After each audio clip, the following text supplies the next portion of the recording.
ایک نوجوان نے آ کے ہاتھ پھیلا کے عرض کی تھی حضور میرے گھر میں کچھ نہیں، مجھے کچھ دیجئے۔ حضور سب کو دیتے، جھولی بھر بھر کے دیتے، لیکن امت کی تربیت بھی ہے نا۔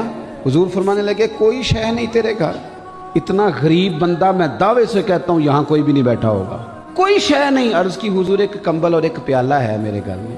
اتنا غریب کوئی ہے جس کے گھر میں ایک ہی پیالہ ہو، ایک ہی کمبل ہو، دوسرا بستر ہی نہ ہو؟ اتنا غریب آدمی۔ حضور نے فرمایا لا نا، وہ لے کے آیا۔ میرے کریم محبوب صلی اللہ علیہ وسلم نے بولی لگوا دی، اس کمبل اور پیالے کی بھی بولی لگا دی۔ کون خریدے گا؟ ایک صحابی نے کہا 1 دینار، دوسرے نے کہا 2 دینار۔ حضور نے 2 میں بیچ دیا۔ فرمایا جا 1 دینار کا کھانا لے جا، 1 دینار کا کلاڑا خرید کے لا۔ وہ کلاڑا خرید کے لایا۔ نصیب دیکھو کلاڑے میں دستہ حضور نے اپنے دستے مبارک سے لگایا۔ اور کریم محبوب اخلاق سکھاتے ہیں اپنی امت کو۔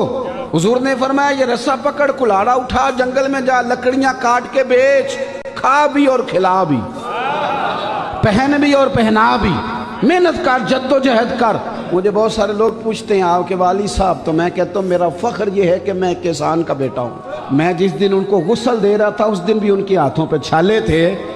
مجھے ناز ہے، میرے والد صاحب گرمیوں میں آگے کہتے تھے ہمیں کہ لو بھائی میں نے بڑولے میں گندم بھر دی ہے، تمہاری ماں نے مرتبان میں اچار ڈال دیا ہے، تمہیں کسی کے گھر نہیں جانا پڑے گا، مرضی سے روٹی کھاؤ۔ یہ ناز ہے ہمارا۔ او خدا کے بندو، اخلاق تو یہ ہے کہ جو رب نے آپ کو دیا ہے اس پہ راضی ہو جاؤ۔ جو فیصلہ اللہ نے میرے حق میں کیا ہے مجھے وہ قبول کرنا چاہیے کہ نہیں؟ وہ ایک دن نا حضرت سفیان ثوری دعا مانگ رہے تھے، یا اللہ راضی ہو جا، یا اللہ راضی ہو جا، یا اللہ۔ تو حضرت رابعہ بصریہ پردے کے پیچھے بیٹھی تھی۔ جب انہوں نے بار بار یہی دعا مانگی تو پیچھے سے بول پڑی، کہنے لگی سفیان چل بس کر، کچھ اور بھی مانگ۔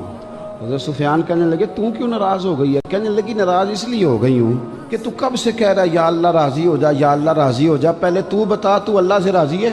تو ہر روز کہتا ہے فلانی شے بھی کوئی نہیں وہ بھی چاہیے، فلانی بھی کوئی نہیں وہ بھی چاہیے۔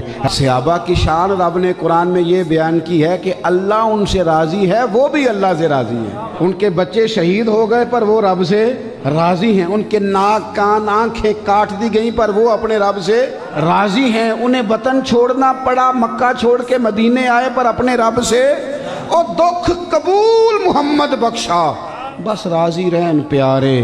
ختم ہو گئی بات۔ اپنی زندگی میں یہ اخلاق پیدا کریں کہ رب نے جہاں رکھا ہے محنت ضرور کریں، لیکن شکوے کرنا، شکایتیں کرنا، رزق حرام کی طرف بڑھ جانا، میرے عزیز خودداری پیدا کریں، عزت نفس پیدا کریں۔ ان لوگوں کے ساتھ تصویریں کھنچواتے ہو جن کا پتہ ہے کہ ان کے پاس دھوکے کے پیسے ہیں۔ محنت، جد و جہد، کوشش، وقار، آپ کی طبیعت کے اندر خودداری ہو۔